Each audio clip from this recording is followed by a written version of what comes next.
I'm Judith Monroe, and this is my studio. And in this video, I'm going to show you how to make a little printed photo book right with your own home printer. Show you how to go through the process, how to get something cool like this. And it's going to be easier than you think. So the first step in creating your own photo book is figuring out what photos you want to use. So you can see here on my computer, I have lots and lots. This is just a tiny number of photos. These are my black and whites that I decided I wanted to start from. So I sorted through those and I got to a smaller number of images like this. But even this is 35 images, 33 images. And more than I really wanted to have in my book. So even from this, what I did to help me at this point is I actually printed them all out in a little tiny format and looked at them physically. Because sometimes for me, doing things on the computer isn't always the best way. That's just, I'm a tactile person, what can I say? So, after I decided on a smaller group of images, I actually printed out really low quality little prints on my computer. Now I don't have a super fancy printer, I just have an Epson Workforce. So it gives me pretty good quality photos, not these. These are like low quality on cheap paper, but it's not like a super high-end photo printer either. So I printed out just a bunch of these to kind of help me sort through the physical images. These are actually the ones that I chose not to use. So once I had an idea of what images I wanted to use and how many, so I chose 20, then I started to think about the format of my book. So I needed something that I could print out on regular paper. And so I came up with the idea of taking a regular piece of paper and folding it in half and then making a square out of it. So the lengthwise, this is an 11-inch length piece of paper here. And because half of 11 is 5.5, I decided to keep it to a 5.5 by 11 inch so that I could have square pages and then I can have verticals and horizontal images in my book. So this is all part of the planning and thinking. So when I decided I was going to make 20 images, and I know that I'm thinking about two-sided, so that's, and I'm leaving this side blank to kind of make it simpler in my book. I knew that I was going to need 10 sheets of paper just for my photographs. See, 20 images, 2 on each piece of paper, 10 pieces of paper. And then, and my making up this mock-up, that's what this is. This is a mock-up, kind of a practice run, where I can just put different pieces of paper together. So I have 10, and we'll talk about some of this in a minute, 10 pieces of paper with photographs on it, and then I have another page here. This is going to have my title on it, so I wrote that down there. And in the back of this, it's got what's called a colophon. So a colophon is the thing in the back of an artist book that kind of tells you who did it and how they did it, that sort of thing.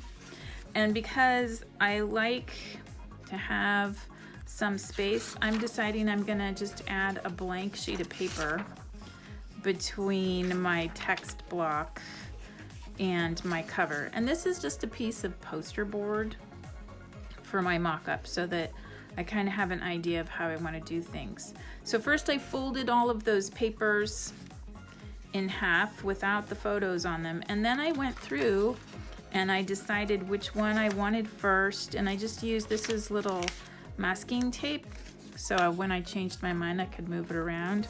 And I just went through and I tacked all of these little photos in their place. So I went through and did all of that. I'm saving you the boredom of watching me do this.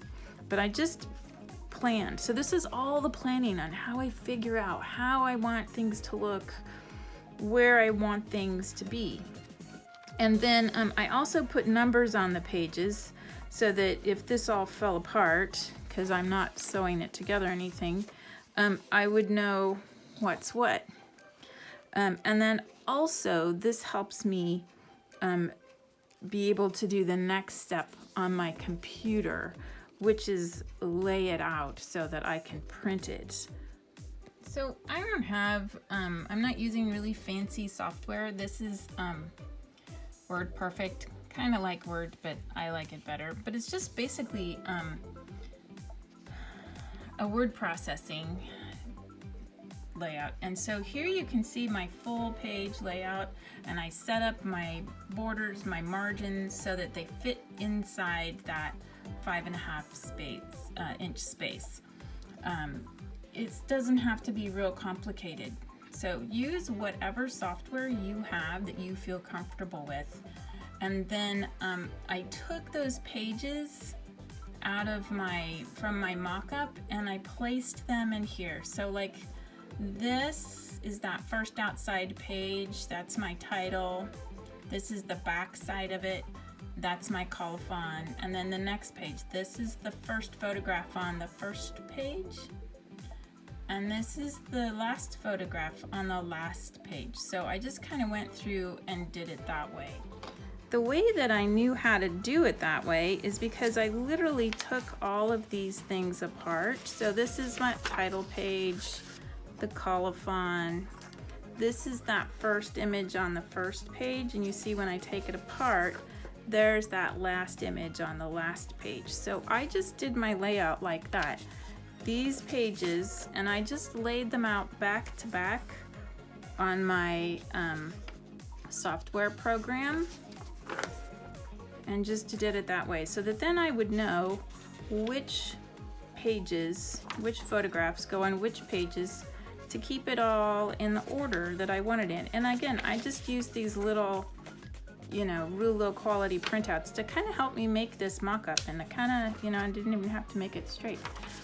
Just to kind of give myself a plan, because that's a really big deal when I'm making a book like this, is being able to plan and know what I want it to look like in the end. And there's really no substitute for a physical mock-up, especially for those of us that really think and work in tactile ways.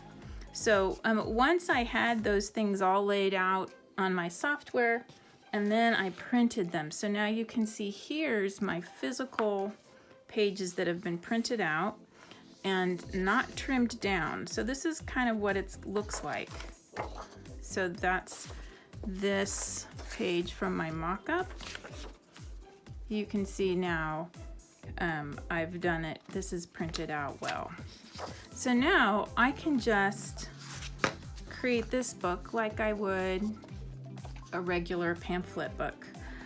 When I post this video, I'll post the link that I have for another video for how to make a pamphlet book in a kind of a more step-by-step method. I'll post that in the comments. But for this, I'm gonna kind of let it go fast. I'm gonna speed it up so you can see me do it, but not have to watch it in real time.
now you can see I trimmed everything down, I folded the pages, sewed them together, and now I have my lovely little book with a embellishment on the front that kind of helps when the book is just laying around to know the front from the back. That's why I like to do that.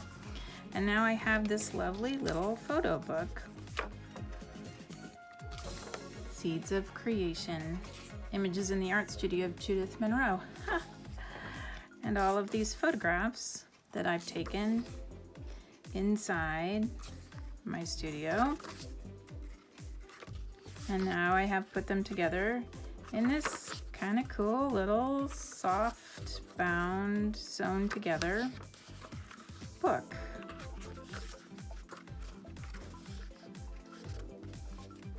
All the way to the end. You can see there's a picture of me and the colophon. This is going to be number 1. To find a pen and write that in there, of number 5, then I'll sign it. And that's pretty much it. That's how you make your own little printed photo book from home. For more detailed instructions on how to create a sewn pamphlet book, I'll put the link in the comments to another video that I have that goes through all of those steps slowly for those of you who don't know how to do that already. So thanks for watching. Subscribe, comment, like, all those good things. See you next time.